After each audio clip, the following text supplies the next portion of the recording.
Good evening, everyone. I'm Andrea Pirro, Director of the Visiting Artist Program at the School of the Art Institute of Chicago. Thank you so much for joining us to welcome Eddie Opara to the School of the Art Institute of Chicago. Each academic year, the Visiting Artist Program hosts a public lecture series by internationally recognized artists, designers, and scholars with the mission to foster a greater understanding and appreciation of contemporary art and culture. Throughout its history, the program has served as a critical resource and inspiration for our community. So we are honored to welcome Eddie Opara to SAIC this evening, and I would like to thank him for sharing his work with our community. I would also like to thank the Department of Visual Communication Design for their involvement and assistance with Eddie's visit. At the end of the presentation this evening, we'll have about 10 minutes or so to take 3 or 4 questions from the audience before the program concludes by 7:30. If you have a question, please raise your hand. Our staff will have microphones circulating for your use. We just ask that if you are posing a question to please stand and share your name and to keep your question concise.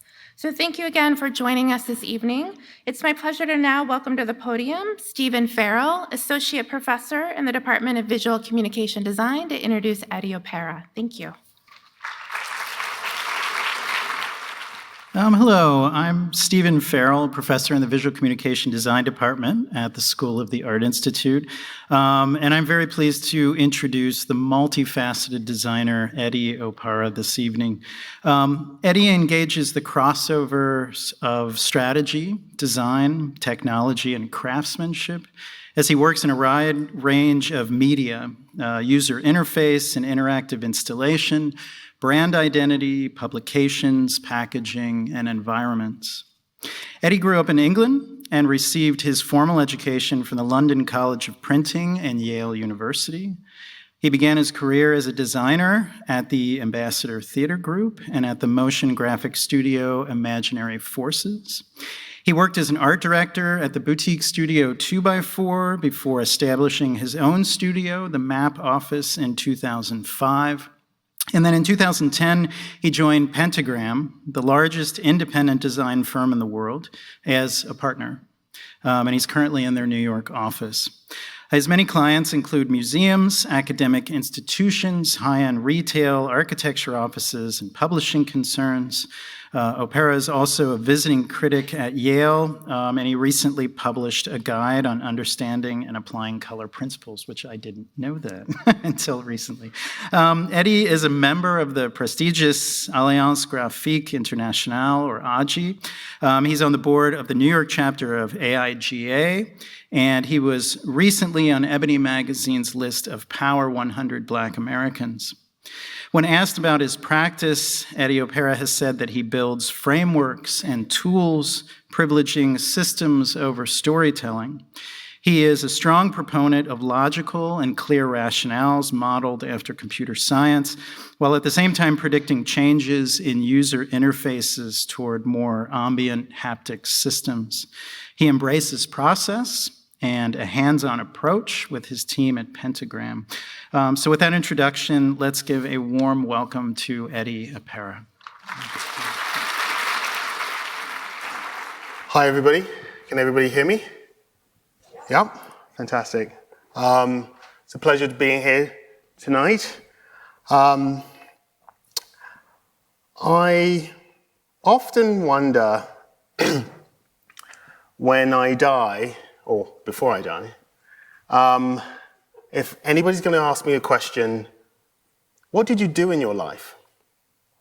And I'm going to look back and over my work and think, I don't know how to explain it.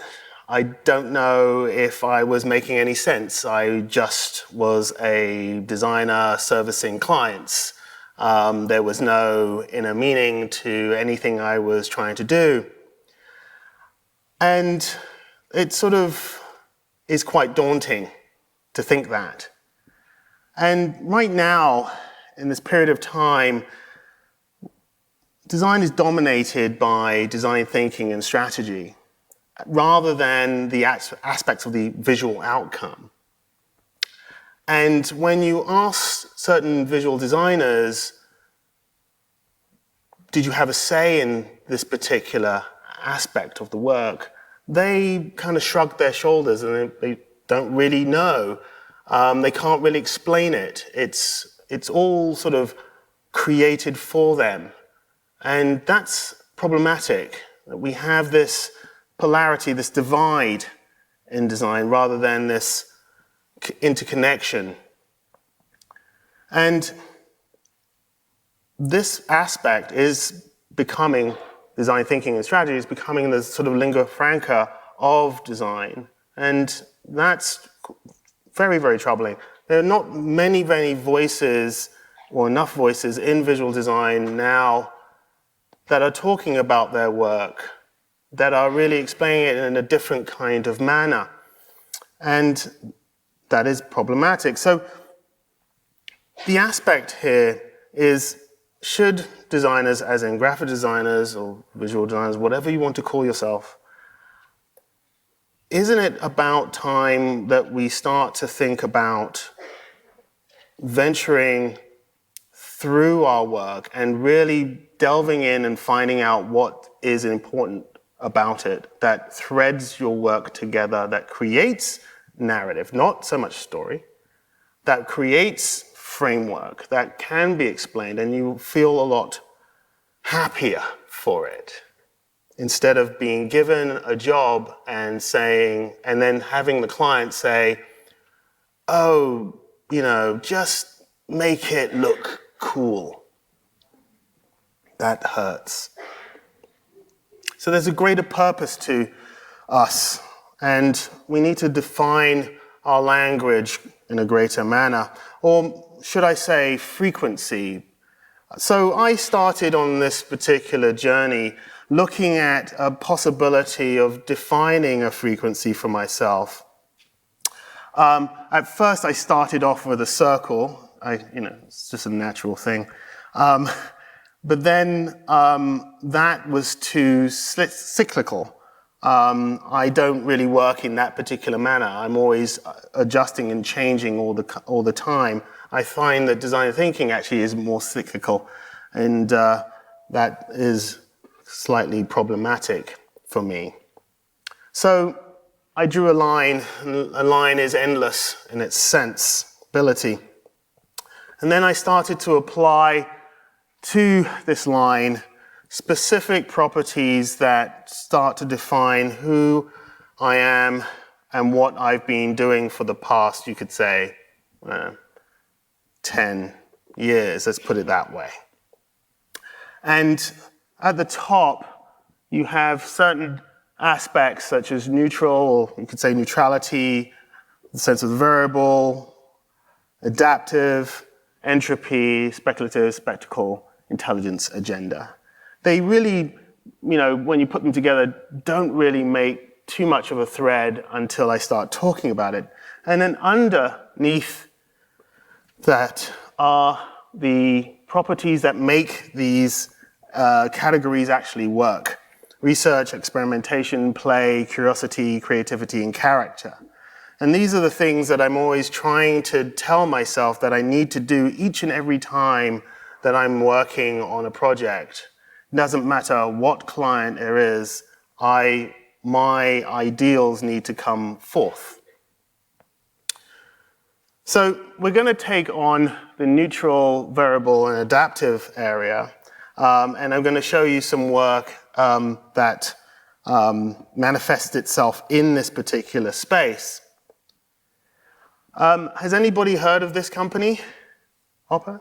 All right, a couple of hands. This is, Oppo is it keeps on moving around. It's the fourth or fifth largest smartphone company in the world. They're in China, and they're enormous. They have beautiful phones that have amazing cameras. So if you have the new Apple phone, and this is where Apple doesn't become my client, that sucks in comparison to this. That was just a little bit of a highlight. And the purpose of showing this particular project is that I was asked to develop the overarching brand identity, the overarching architecture for this particular company, which is a large feat in itself. They actually have supposedly over 100,000 stores in China. and that's just China and India. It's pretty much the same. So consider just those two particular countries, and then the rest of the world. And I'm going to show this video.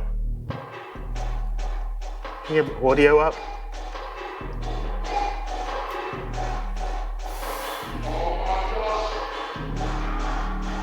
So what you saw at the beginning was the old mark. And what we try to do is develop this particular system for them to utilize this identity structure so they don't feel as though they're like every other phone company in the world. And we thought that we had broken it and it was going to work really well. We adjusted the mark, which was the main purpose, made it larger, weighted, a little bit more luxury orientated, and we came up with this and that monogram. And the answer was, this is fantastic, thank you so much. CEO really liked it. But then something happened. They brought in a strategy company. They had a strategy company before, and they unfortunately had to let them go. They weren't working so well. And they allowed us to look at the strategy aspect, and they really liked it. They brought another company in who really sort of basically borrowed our work, but then aligned it in an entirely different manner. And we had to redesign absolutely everything. The outcome was interesting, but to us, it was quite neutral, very plain to a certain degree. But I'm going to show you examples of how one can actually take a very sort of neutral mark without that much character towards it. It functions amazingly well on everything. And it can be converted into something that is really spectacular. And this is a still from Leonard and Sanders. They're art directors in Holland, and they created a special piece for the identity that we created for it. And so they had started to adapt the mark in an entirely different way. And I find that to be of interest, where you can take something which is neutral, because it bears its soul, you can just do whatever you want to it. And that becomes something entirely different. So this is the video that they did.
So by taking something which is quite straightforward, incredibly neutral, this is the mark that they have now. You could say clean and simple to be very positive.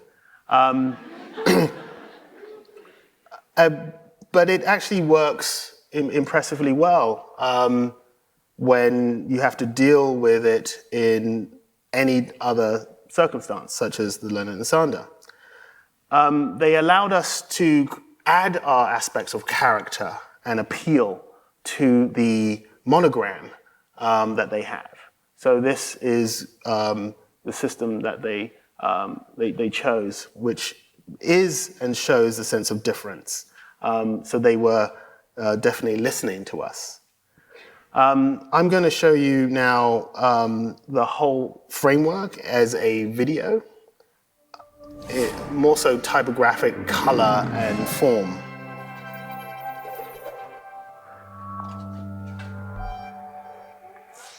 So the idea of taking something neutral and defining it in a more dynamic and impressive manner is of an importance to me, but I don't want to do it too much. This is the typeface we've developed for it, Roman in Cyrillic and in Chinese. And it's actually the first time for Chinese that the Roman actually works at the similar cap height structure, if you have any type designers in the crowd.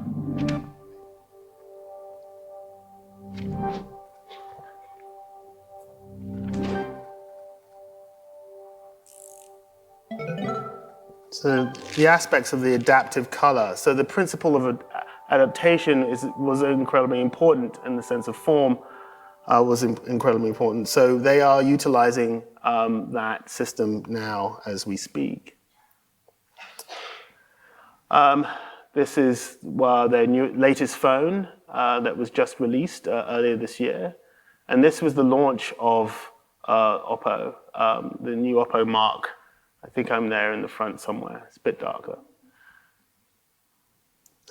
I want to move on to fashion. It actually is an incredibly important part of who I am. I had been working at 2x4 way back in 2004 when I was sort of introduced to the work for Prada. And that sort of stuck with me for a very, very long time. And I got my opportunity to develop a new identity for Kobe Jean-Raymond, who owns and runs the Pierre Moss fashion house. And one of the things that he wanted was this appeal of a system that that he can actually run with in any which way he wants, but he wanted it to be neutral. And so, to my surprise, he started to sew the word mark onto his clothing, and this is from the 2018 show. And he did that on numerous occasions, which actually sort of surprised me.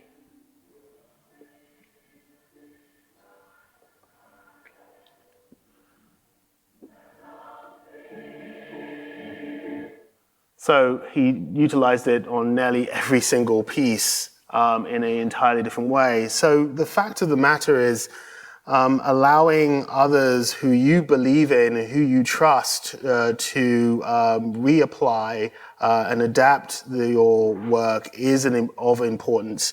And then you can actually play with them. That's what Miuccia Prada does with 2x4. Which is incredibly impressive, and they've been working for over 15 years in that particular way. I hope I have the same opportunity with Jean. And this is the word mark structure with Reebok. He has a special collection with Reebok. This is the shoe that was sold out in 13 minutes. It's a collector's item now, and sort of the lace structure that runs through it, that he wanted the label to be there, and it with his mark. I recently was asked by Omaha Performing Arts to develop their new identity work. And that was really interesting because today is the day that it's launching. And I just wanted to show you a particular piece about it.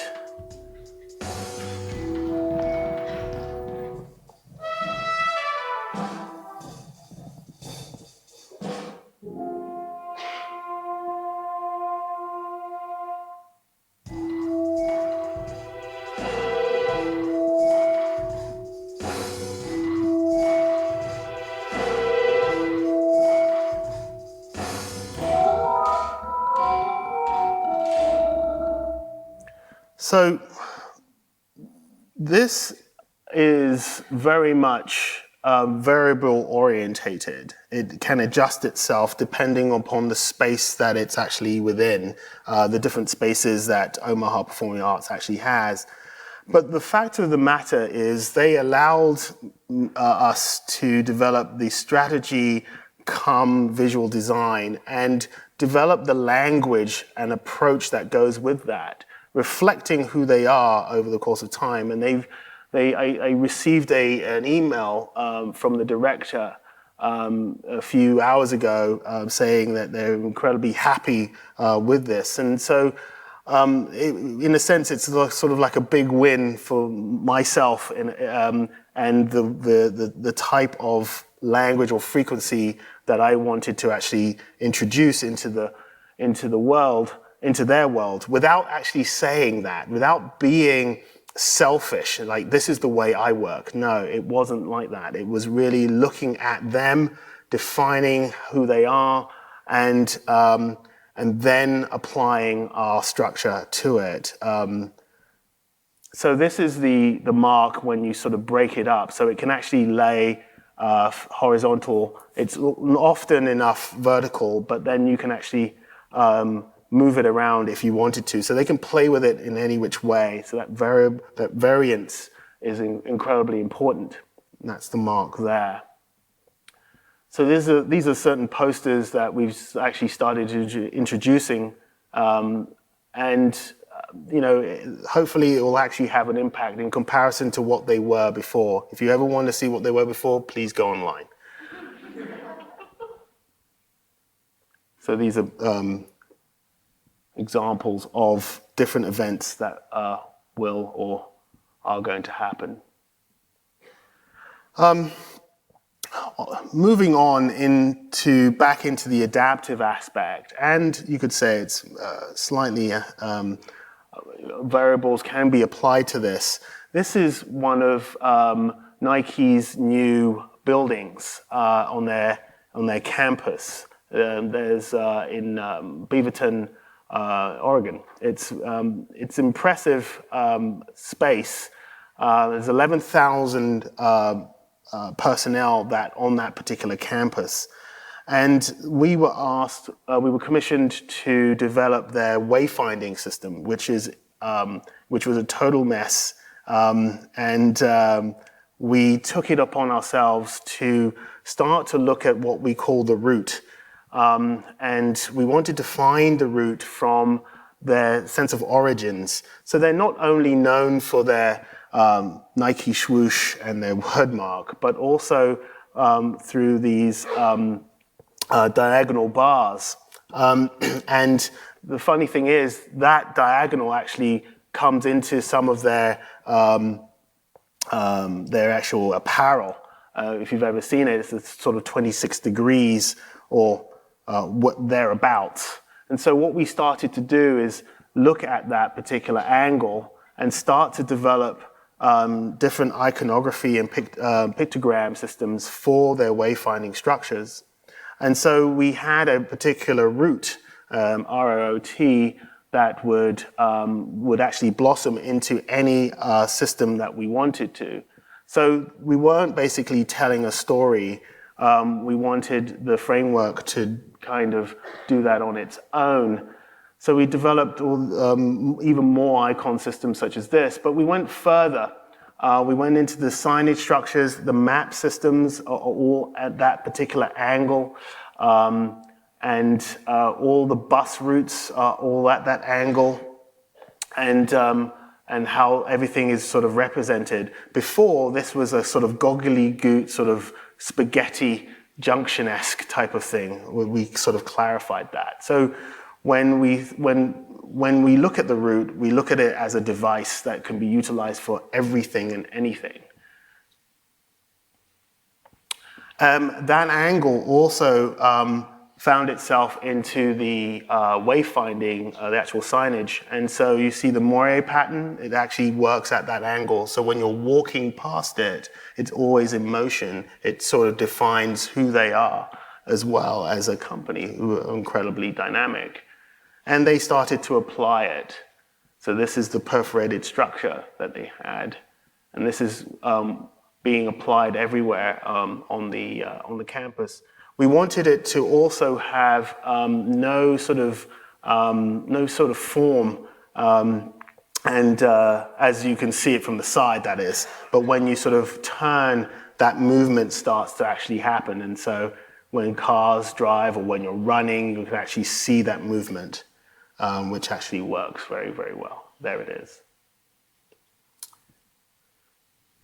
There's the angle of the icons. So they've started slowly applying this to their campus.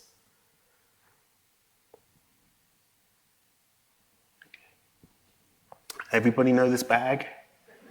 Right. I'll tell you something. I didn't know much about Lululemon before I got this job. We got the job based on the Nike project, and also because we developed the interface for Samsung Galaxy phones. And they said, you guys do very nice icons. And like, okay, there it is. There's that cool thing. They're not really looking at the aspects of language, are they? Okay, let's move on. So we started doing an icon project for them, and slowly moved into the manifesto.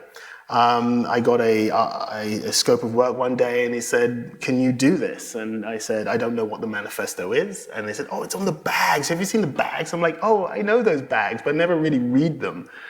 And so it was kind of interesting that their whole belief mechanism is on these bags. And so they wanted to update them. They hadn't updated in I think 15 to 20 years of who they are. And so what we started to do is start to look at the aspect that they are not just one voice, they are many voices. And thus, how does one sort of create that? And we started to sort of break everything down into sort of 5 significant typefaces that one could use, one of which was their standard typeface Calibre. And then how can we look at the play with typography in regards to their new manifesto? Jealousy works the opposite way you want it to. So having that sense of play in there was important. But then how do all these sort of systems sort of coalesce in this, you could say, cacophony structure? But the fact of the matter is that we found out that we could actually read the items better, that it was actually more engaging, that it had more character because of the creativity that we had actually applied. And that was a very, very important item. They didn't only want to use it for bags now, they wanted to use it for everything. Opening stores, any time that they're doing construction in a store, that was also important. But also they had different sizes of bags now that they wanted to apply it to. This is an example of it. This is a Christmas version of it. This is the box that you now get if you do an enormous order. And so there's that aspect of the mindfulness that Lululemon actually has, that they're incredibly dynamic and they're quality driven, but they also want to have fun.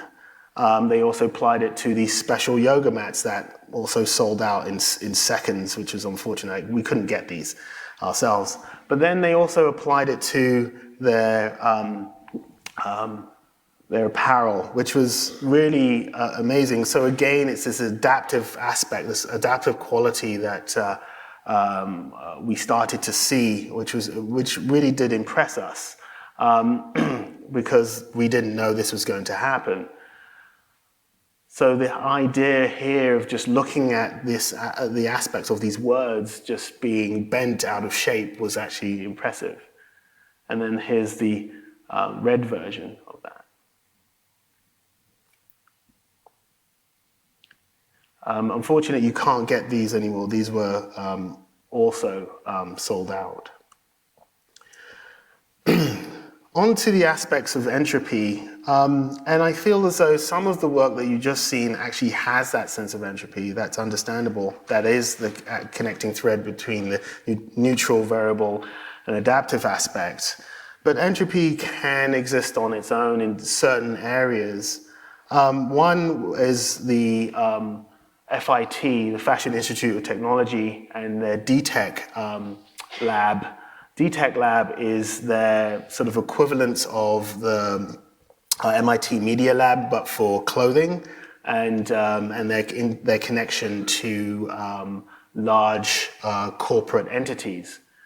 And so we sort of were asked to just have fun, make it energetic. They had rebranded themselves, FIT, in this unconventional manner.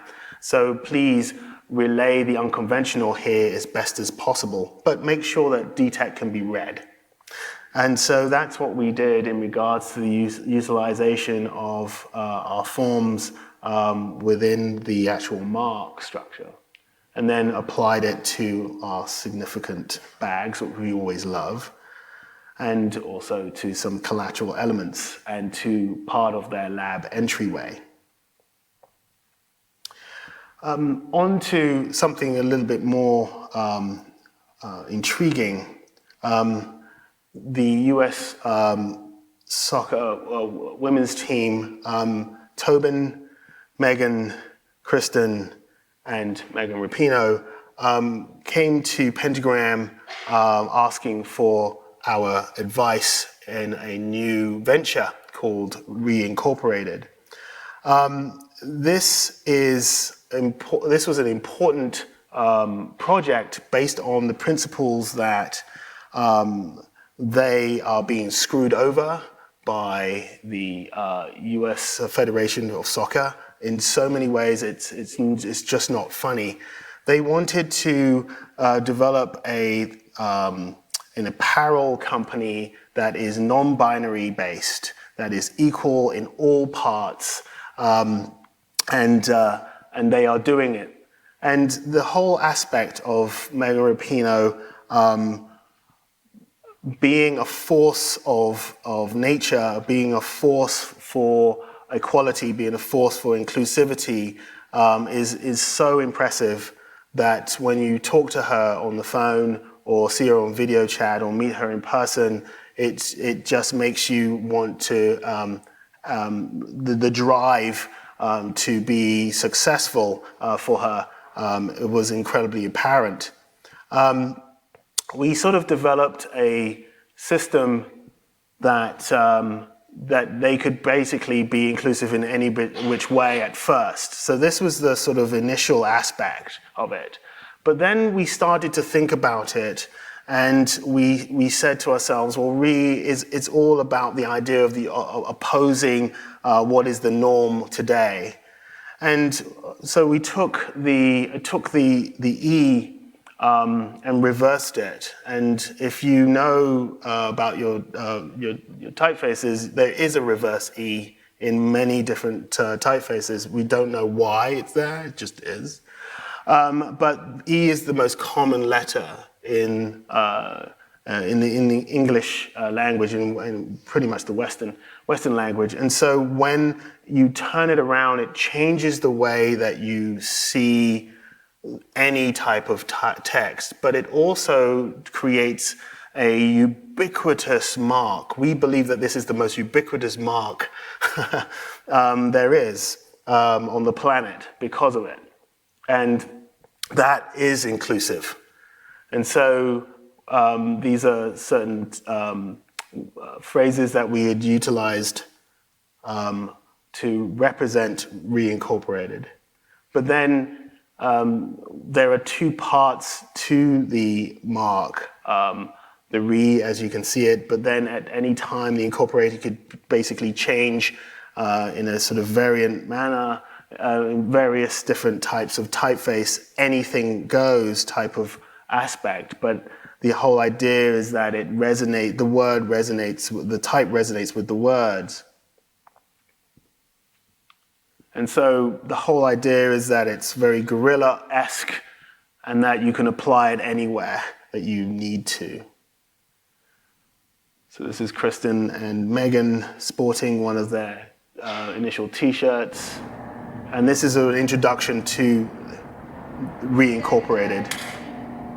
Reinvent culture, redefine business, reimagine products. Let's boldly reimagine the status quo. Reinvent, reconfigure, revolt!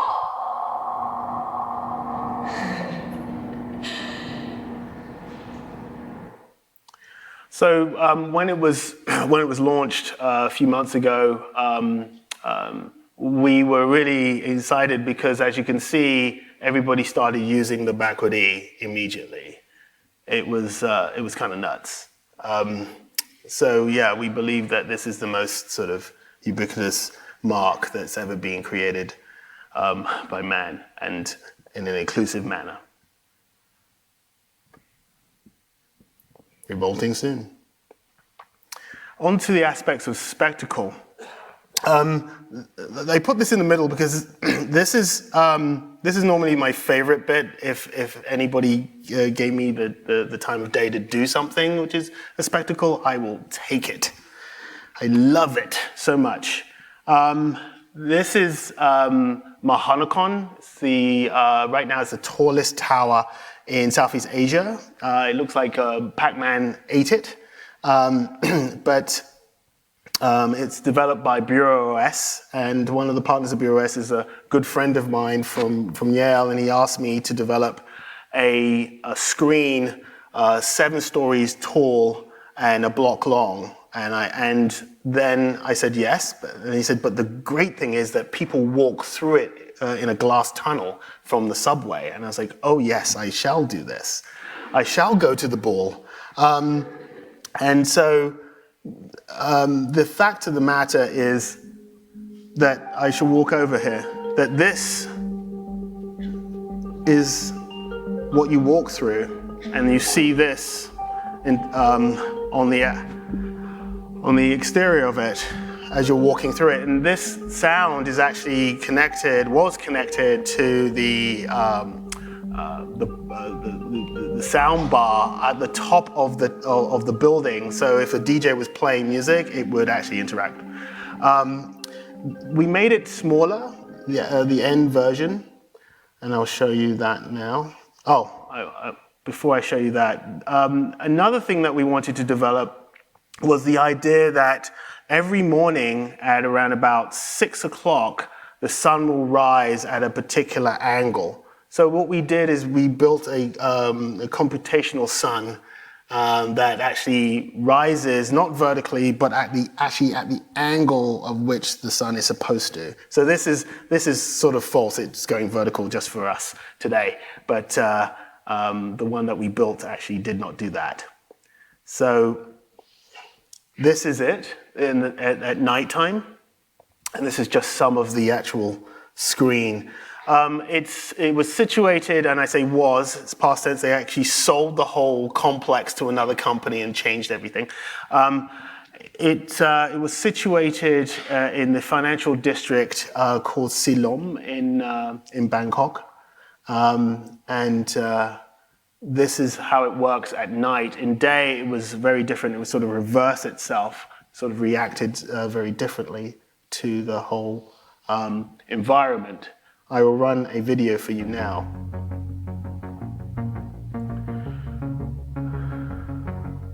So we had to develop a typeface that would work on the screen that is totally gridded. And so we came up with this typeface that actually is utilized on the whole complex. Then we separated each particular area, compartmentalized them to show different areas of information. Financial, weather, advertising, Instagram. So that's the building. They finished it. And then this is the screen.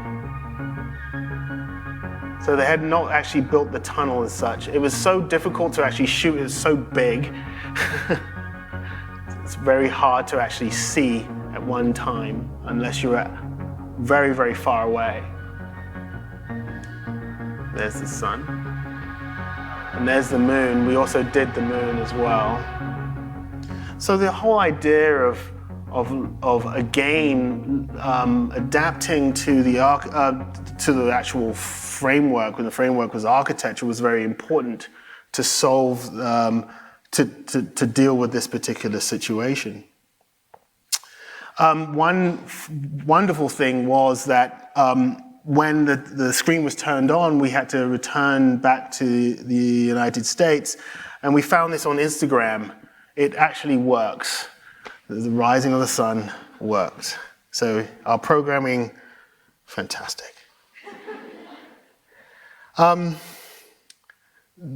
Spectacle and speculative together is a very rare aspect, but this project does that. We worked with director Carlo Ratti of the Sensible Cities Lab at MIT on this job. He asked me to come to his office one day in Cambridge, Mass. He sat me down with one of my associates and he said, "Eddie, I know you do data visualization, you're really great at it. Can you do this job?" And I was like, "What's the job?" And he's like, "Robots making cocktails." And I'm like, "What?" And I was like, what do you want to do? He says, "I want to visualize what people drink when robots are making their cocktails for them." And I said, "Okay." And he said, "Yes, you have 30 days. I was like, "What?" He said, "Yes, 30 days. I'm like, "I don't know if I can do that." He said, "Don't worry, we've done a lot of the programming. You just got to hook up the robot to the visualization," and it was a lot of stuff. We did it. This mark was, I think, done in like 5 minutes. And they still use this mark today. I'll tell you what they use it on in a minute. Coca-Cola and Bacardi were the sponsors of the project, and these are the Kuka robots that Coca-Cola gave MIT. This is actually in a space in Italy, and I will show you a very quick video. There's no music. And so what basically happens is that you would use Facebook to log in into the app, make the cocktails. We also did it for Google. And whilst you're actually waiting for your cocktail, you can actually see your face or your icon from Google or Facebook on the screen, and it tells you the calorie counts, the amount that the ingredients that you've put in, how much you've muddled it, who is related to you, what the affinity aspect of that is. And the fact of the matter is that if you think about it, if you really, really think about it, that's scary, right?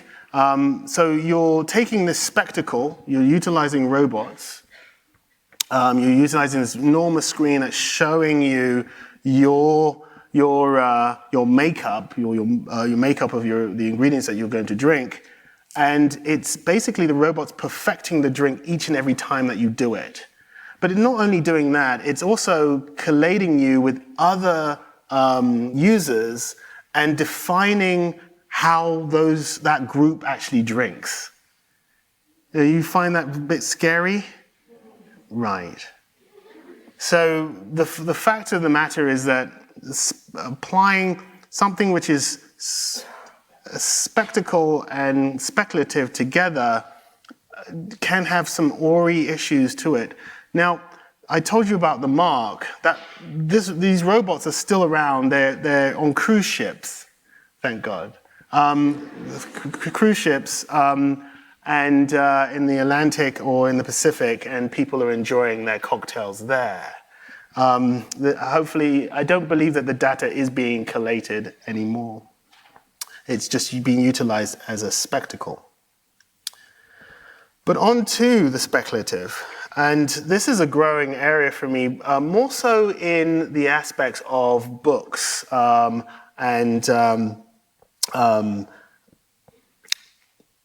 the item here is called high yield future tense.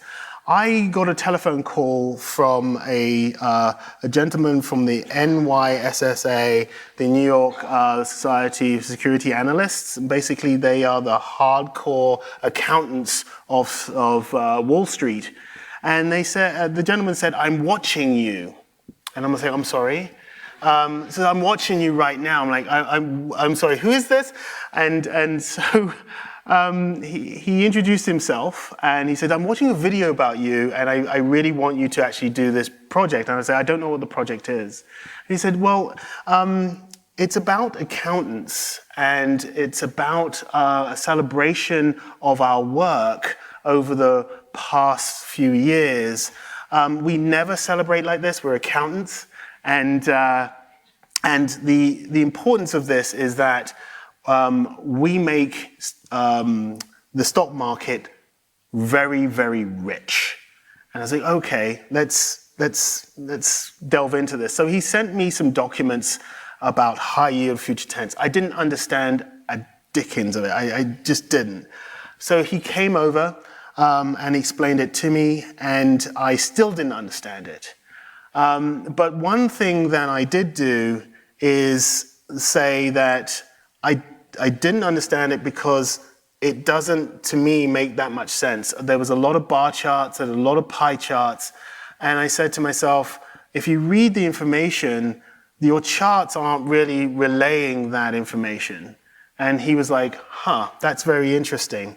And so what we did is we turned the book into something, you could say, pornographic for accountants. Literally, we used that term, and they were very, very intrigued. And so we wanted to devise a book that actually showed its workings, and these are some of the sketches from the redesigning of the chart systems that we developed. But we wanted it to feel as though somebody who is not an accountant can actually read this as well as a high-end accountant. And these are the items that we had sort of developed. So from the midpoint, each and every page would have this, can you see the sort of gradient sort of exuding from the edge, from the actual midpoint? And that constantly occurs on every single page. Even the equations that we have no clue what was about, we basically said to them, you need to elevate your equations because you're always saying that's where the juice is, So we're like, well, show the juice, damn it. And so when they saw this, it was like a core blind. It's like seeing porn for them. It was like, wow, this is amazing. So that's what we sort of tried to develop each and every time. It was this sort of luxurious, you could say sexy piece for them, and also an engaging aspect for somebody who does not read or understand where bonds of different grade fit within an asset classification scheme. Anyway, so these are the sort of pages that we had developed. Even the aspects of looking at the details of the index and understanding the index and highlighting those particular elements. Every other account book just uses Times Roman in black and white. And so this was very, very different. They have unfortunately sold out. On to another bunch of books that are incredibly important right now. One of our clients is Sidewalk Labs. Sidewalk Labs focuses its attention on the future of urban living in a sustainable and inclusive environment. And Dan Doctoroff, the former deputy mayor of New York City, is the CEO. And he asked us to design a book. It was a book for them for their submittal for a project called Toronto Tomorrow to the government of Toronto and the federal government of Canada. And we said yes, and they said you have to do it in 2 months, and we said yes, that's nuts. but we did it in 4 eventually. It's 1,500 pages long, but we went through every single piece, every single aspect, because one of the things that we found when we looked at their designs, initial designs, was that it wasn't humanistic enough. If they're going to show this to the government, they're also going to show it to the public, and the public needs to understand it. And that's what happens with documents that are sent to the government, even if it is a 2,000, 1,500, 3,000 page book. It's normally in black and white. It's normally you don't understand it, and if you're the public, you're probably going to have to go get a lawyer. And so we wanted to make sure that did not happen. And so this is the books. So when you line them up, they actually sort of relay themselves from 0 to 3 as a little sort of visual narrative. But the interior areas of them are incredibly approachable, and we wanted that to actually be the case in point. And that was incredibly important, because right now we're living in a time where, in a very drastic time, where information is plentiful, but yet understanding it is not. And so how comes the UN has developed the 17 goals of sustainability, actually even more sustainability, and nobody really quite understands them. It's all online for everybody to see, but yet it's very hard to break down. The narratives are very hard. There's no major framework for one to grow upon, no toolkit as such. And so we took every single piece. We told the architects, Heatherwick architects, to redraw and recolor every single piece of architecture, and there was a ton of them, and they had to, and they actually enjoyed it because it clarified a lot of things for them as well. So that's the important factor of what graphic designers do. We actually really do make people communicate if people let us. So these are sort of illustrations by Emily Taylor, a Canadian, a Torontian illustrator that we actually utilized for the works. And so it wasn't just only a book. It was very much within the aspects of an exhibition in Toronto, still open, that really explains what is actually occurring in Toronto in the Quayside area, which is a post-industrial area of Toronto. And hopefully Sidewalk Labs will be successful here, because it will allow them to span to other cities around the world, especially in this time of crisis and sustainability. So it was fantastic to see all walks of people in Toronto coming to see what was going to happen within their community, and people sort of reading these books. On to intelligence. I don't have a great deal to actually sort of show here. This is a very hard and arduous area to deal with. I wanted to show you this grumpy screen for a second, and look at it from the point of view of artificial intelligence. And also the aspect of failure. I was asked by a school up in Binghamton, New York, called MacArthur Elementary School, to develop a system that would take in information of this school, which is a net zero school. Net zero means that it can generate its own energy, and then basically quantify it and visualize it for the kids in the school. They're K through 5. And that's a very hard and arduous task, especially when some of them don't know how to read at this moment in time. And so one of the things is, at the time, I had just bought an Alexa, Amazon Echo, and I was just blown away by this. And this is some time ago. And so what I did is I told the school that we were going to build them an assistant and called Arthur. And they were very excited. I can tell you that I kind of failed in my task, not in regards to Arthur as such, but in regards to properly installing it into the school, and I'll explain in a moment. So I'll show you a video. Hi there, my name is Arthur, and yes, that's me, looking pretty glum. Let's you and me take a look and see if we can find out just what I've been feeling blue today.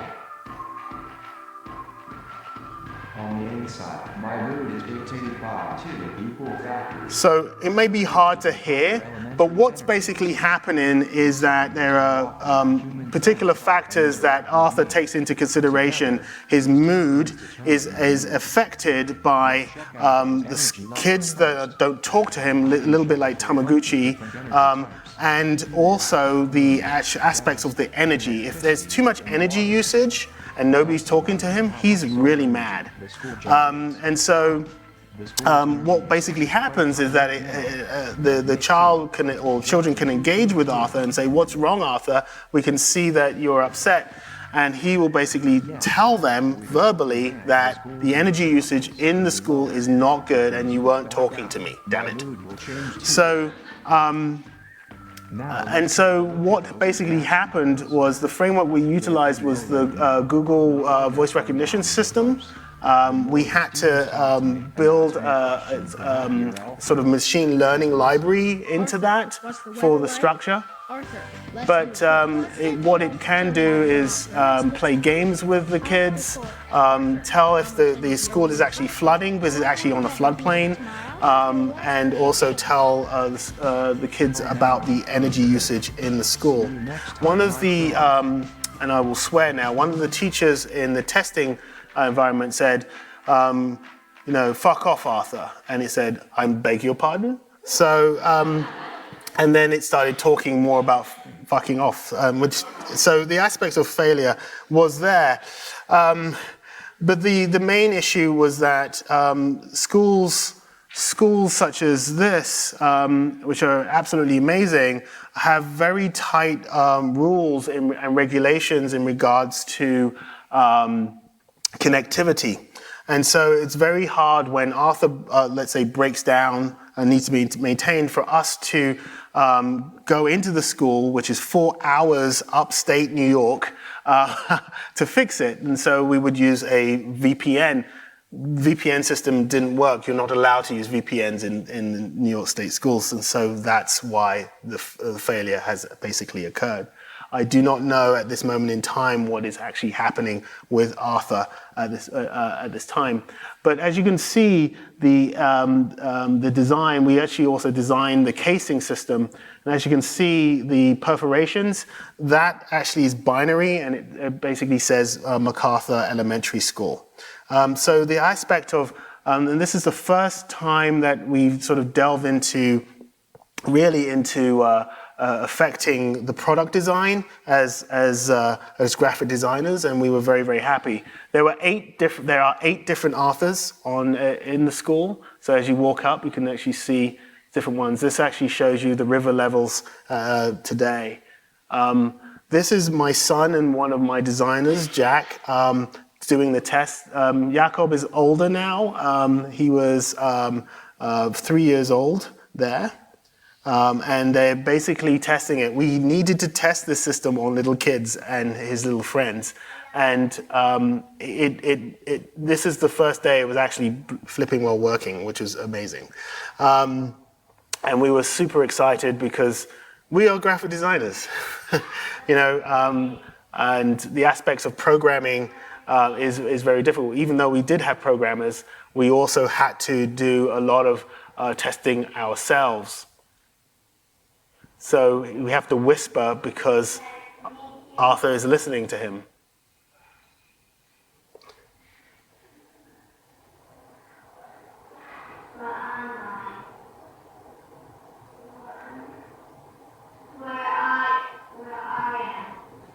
And so that's what happens. So every time that a child actually has a sentence the wrong way around, it's still understood what the child was saying. So we had an enormous library of terms for Arthur, because kids sort of sometimes slur their words. They're 3 years old or 4 years old. They're not speaking that well, and so we had to build this library up over the course of the time. So the aspects of machine learning is incredible, and the whole idea that it actually does mathematics for the kid in a multiple choice manner. All the kid has to do is choose between 1, 2, and 3, instead of saying 16 or 17. That's all good. He got it wrong. He's good at math now. He's very good at math.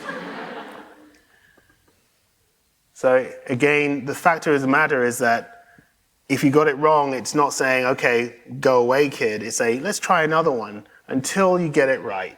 And so that was something that we wanted to apply. We had other systems in it that allowed, when you're reading the energy levels, that if it's too cold or if it's warm, it would give you a W. It actually write the W on the way that a child actually has to write a W. So in a way, it does it in a script command. And so you can see the E sort of draws on the metering in the way you would actually draw an E on. Okay, enough of that. For my last project, it's all about the aspects of agenda. What is my agenda?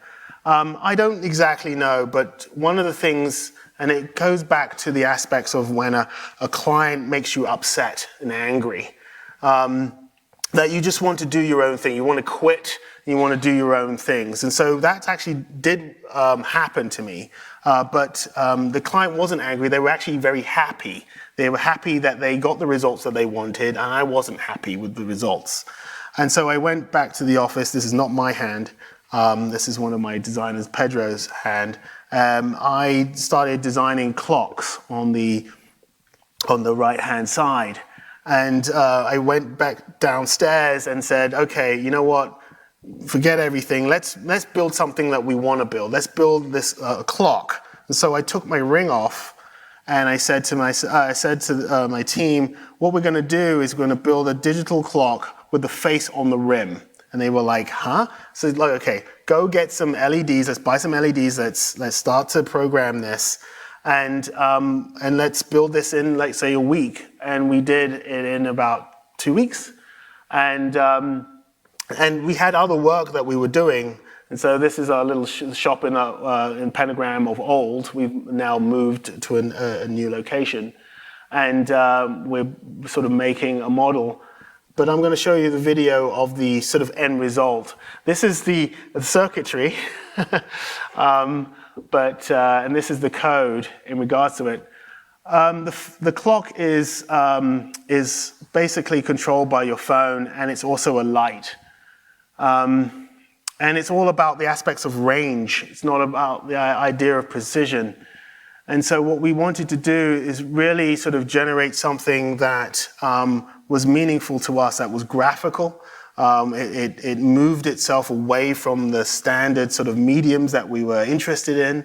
It looked into aspects of industrial design and also programming and other areas. And so right now, this particular project is now in London with my industrial design partner, John Marshall, and he's looking into actually building a bigger, better system. One of the aspects of my agendas is to actually build a bigger version of this type of clock, about the size of me, that I can actually walk through. I don't know why I want to do it, I just do. But the fact of the matter is, I will define the rationale once I'm actually building it. And I just wanted to sort of go back into the aspect of the frequency, of making sure that we can all understand why we're doing what we're doing, who we're doing it for. Is there going to be an end result, an outcome that you're going to be satisfied with? Also, remember, before you die, can you talk about your work? Thank you very much.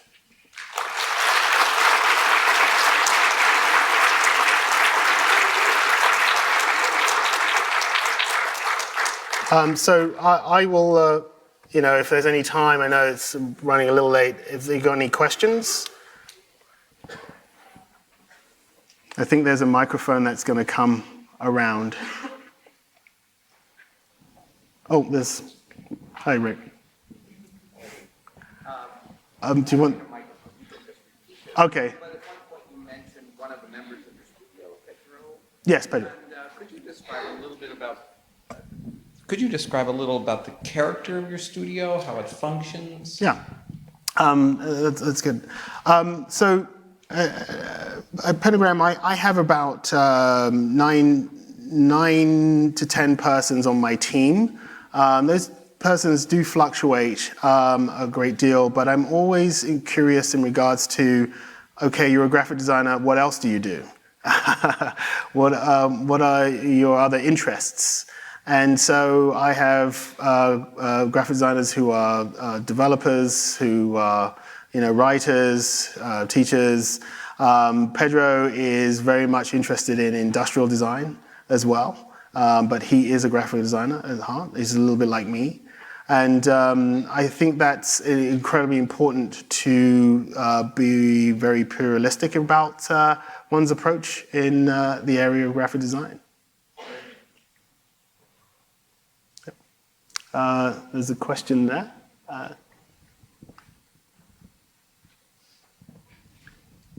Hey, I'm Jonathan Swain. How often will you say no to a project, and what informs that no? Oh, that's a really good question. I can say no to any project at any time. Do I say no? I'm English, so it's very hard to do that. No, just joking. I say no pretty much. I said no today, actually. Maybe once a month on projects, and the reason being is that it just doesn't fit what I want to do, and it also doesn't fit what my team is as well. So what basically happens is I will say that X partner should do it. Like Michael Baruch, I said today, like Michael Baruch should do this project. Yesterday I said DJ Stout should do this project. And it works better for them than for me. I can definitely do that project, but at this moment in time, it's based on maybe I have too much work right now, which is true. But also whether or not I'm going to enjoy that work, and whether whether my team is going to enjoy that work, because that's really important. You just don't want to see sad faces every day that you walk through the door. It's like, hello, how's everything? And they just look at you, want to kill you. So, yeah. There's a question over here as well. Okay.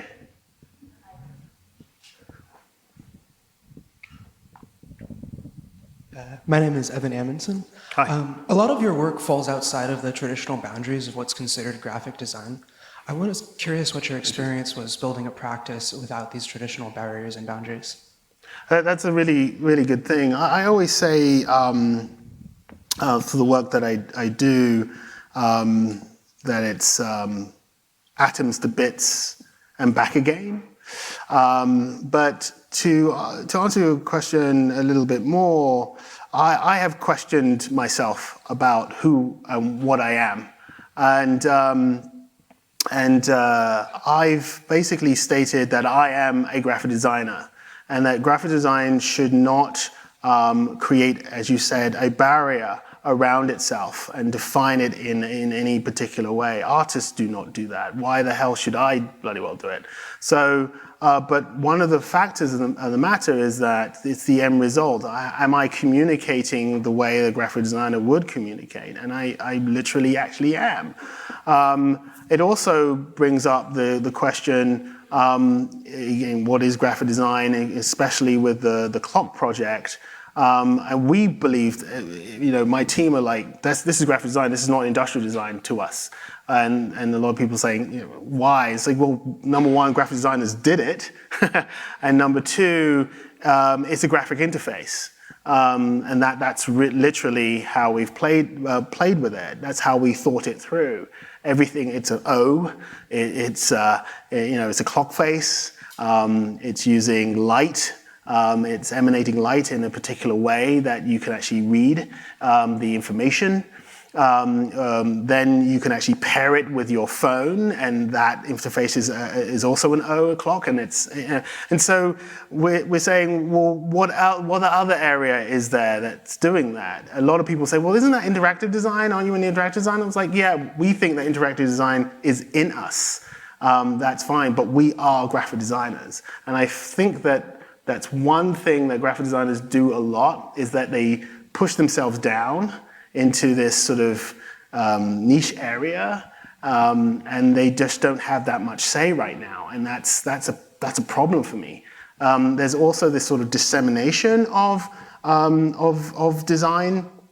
You're 1 minute somebody's, I'm a product designer, and we're like, what's that? Oh, that's the guy that does interfaces. I'm like, wait a minute, I'm a UI designer, I'm a UX designer, I'm a strategy designer, And literally, we're saying, well, we're kind of all this, but we were taught as a graphic designer. So I'm a graphic designer. And if I go to an AA meeting, I'm a graphic designer. So, yeah. Hello. Hi, that was lovely. Thank you. From what I understand, this project with the robotic shaker, Speculative and Spectacle. Yes. From what I understand, there was something that you weren't maybe comfortable with about knowledge production in this. Yeah, that's correct. And I was wondering if you could draw some parameters about how you understand your contribution to the public good when you're doing this work. Thank you. That's a really fascinating question. In a sense, with Maker Shaker, I didn't realize what I was doing until it was done. And that took another maybe 2 months when I was sort of breaking it down, and I was like, oh, Gordon Bennett, this is not good. There is this aspect of public good that is problematic. Another project that is speculative that is doing that to a certain degree that is slightly contentious is Toronto Tomorrow. And the aspect here is that Sidewalk Labs is a for-profit company, and they have to collect data in regards to if they're building these buildings for sustainable living, they're going to be monitoring how the people are living, and thus that can be seen as pervasive into the public realm. And so I knew that ahead of time, right? And I looked at it from the point of view of, okay, let's question Mr. Doctoroff about this. So I questioned Dan, and I also read a fair amount of information about it. And and what they're doing is they're building a trust system that they do not control, that government and also other trust-based companies who are non-profits will run that data pool. And if you wanted to buy into that data, you have to have a really big reason why you need to do that. You have to break down all the rationales. You have to go through a lot of hoops to get it. And so they made a cordon around that, which made me feel a lot better, even though it's still a very speculative project. With the MIT project, literally, it's programmers and designers that are experimenting, and you really don't see the ramifications of what you're doing. You just see that it's open, it's transparent, people can see that data, but literally it can be consumed by a corporation like Coca-Cola at any second, and then they basically know what you drink and how you drink. So that was problematic. I was a bit slow. Sorry, I won't be slower next time. Oh, there's like 3. Hello. Hi, Jim. Hi, I'm Audrey. I'm a visual communication student here at SAIC. And I have 2 questions. So one is, what do you care about outside of work, outside of Pentagram that informs your practice? And 2, I see that a lot of your work involves an interdisciplinary view. So you're integrating a lot of tech, you work with fashion, and a high level of interactivity, but where do you see the next step of design going? Yeah, so that's like two questions, I think. So the first, outside of Pentagram, what do I do? I used to play a lot of football, soccer, but that's got nothing to do with any inspirational aspects apart from the team that I support is Tottenham Hotspur, and our motto is to dare is to do, and I believe in that wholeheartedly. I've actually done lectures on that wholeheartedly. But in regards to the idea of investing time and effort outside of work, it literally, for me, my father said design is a way of life, and so work and life are kind of mixed up together, literally. My wife doesn't like that, but that's the way it is. I think what was your second part of your question again? So the second part was observing how there's a level of interdisciplinary, themes. So you're dealing with fashion, tech, right. High level of interactivity, and where do you see the future of design going? Yeah, so that's a very big question. The future of design going in many different directions. If you really think about it, the ism, right, within art and design died out. And we don't exactly know when it died. I mean, maybe, we can say postmodernism, and maybe it's like 1999. It's really, really hard to determine. So the idea of the path of a particular collective mindset or a movement has died.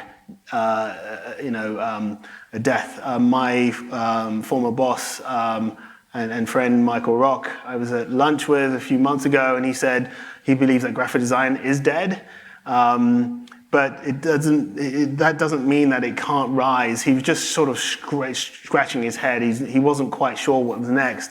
You could look at it from the point of view of machine learning and the generative aspects, the generative artificial network, the GAN, systems that are coming out in regards to how they can actually generate new methods of graphic elements or the aspects of how they affect this sort of the deep fake approach. But it's just too hard to determine. I think we shouldn't look towards the aspects of design thinking to tell us where the future is, but we should look at society as a whole to determine where we should go. And I think that the aspects of sustainability and inclusivity areas and the aspects of public realm is dynamite. That's literally where we should be starting to shape our intent for the aspects of design, of graphic designers anyway. I mean, it's very small, but it's important. Oh, should I take another? Okay. Hi, thank you so much for the presentation and your insights and your time. I guess here comes a really realistic question I wanted to ask, because I'm pretty sure that you're no stranger to situations where you and the client disagree with each other. Oh yeah. So I guess what are the lessons that you've learned, or what are some of the good things that you have seen based on those situations, and what are some advice that you can give us in terms of educating or informing the clients about your decisions? Oh, okay. So I'm going to bring in Rem Koolhaas here. And there was a story, or maybe it's a myth, where a client of his was looking at a model of a project that he was doing. And the client said, oh, we kind of need a corridor here. And Rem sort of was a bit miffed. So they went away, they came back, and the corridor, basically they made the corridor, but they pulled the corridor all the way out of the building. And said, I've given you a corridor. So he went to the extremes, as I've gone to the extremes for you, right? You didn't really think, I'm always going to the extremes for you. And so he was sort of looking at it from an exaggerated sort of point of view. I mean, that's one way of looking at it. The way I look at it is not so dissimilar. I try to state that the client is wrong without saying that they're wrong. I don't like to utilize storytelling. I don't like it. I don't think it works very well.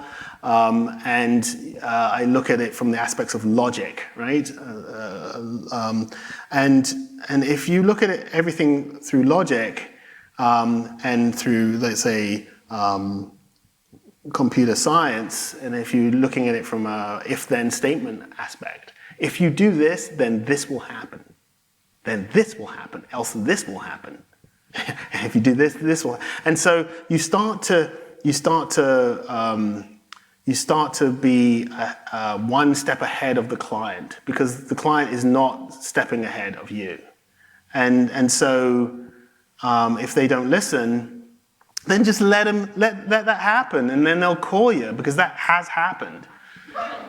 It happened with Queen's Museum. They called me 6 months later and said, you got to save this.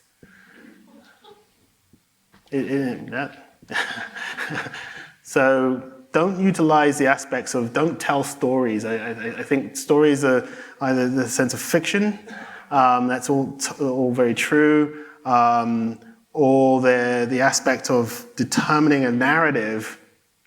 I mean, there's multiple narratives that one needs to create, right? So if you start looking at it from the point of view of, let's say, from a logic standpoint, you've defined what the paths are going to be ahead of time. So there's no problem. You've created a framework. And they're like, great, that works. Usually, if they listen. Yeah. Yeah. So. Hi, I'm Pam Slaughter. Hi. And I've been a graphic designer for about 25 years, but I haven't done any type of work in longevity because I've raised kids and all that. But what I notice about your grid format is that you always seem to touch your grid with something organic. Now, is that something that you consciously do, or is it driven by your client, or is that just the way your designs flow? Yeah, that's a really good point. I gave a lecture in Korea a few years ago, and I said to the crowd that grids have destroyed who I am. Don't let it destroy you.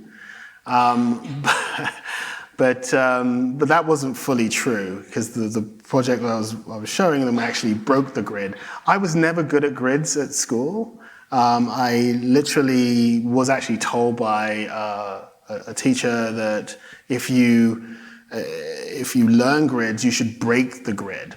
Once you've learned it, then break it out. And I'm like, well, I didn't learn it, so I'll just break it anyway. So,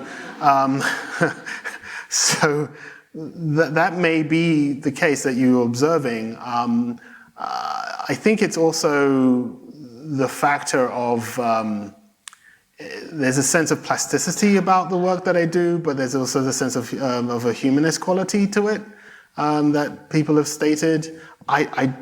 I don't know. I think it's also, it could also be part of the way that I was taught at the London College of Printing, which is very much craft orientated.